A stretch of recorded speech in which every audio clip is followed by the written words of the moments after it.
ព័ត៌មានក្តៅៗអំពីលោកដូណាល់ត្រាំផ្ទាល់តែម្ដងបងប្អូននៅថ្ងៃទី19 ខែ 1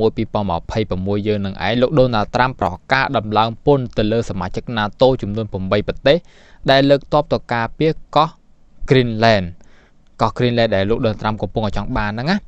គឺលោកនឹងដំឡើងពន្ធរហូតដល់ 10% នៃពន្ធសរុបហើយពាក់ព័ន្ធជាមួយនឹង 8 ប្រទេសហ្នឹងគឺមានប្រទេសដាណឺម៉ាកគឺជាប្រទេសគោលដៅទី 1 តែម្ដងដែលលោកនឹងដំឡើងពន្ធហើយពន្ធអាចនឹងឡើងទៅដល់ 25% ថែមទៀតផងប្រសិនបើ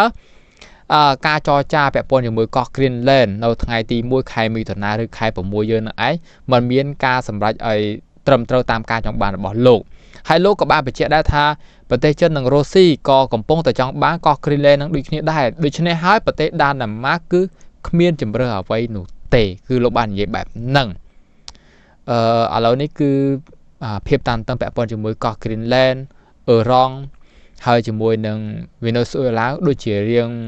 តឹងតែងខ្លាំងជាមួយនឹងសហរដ្ឋអាមេរិកហើយ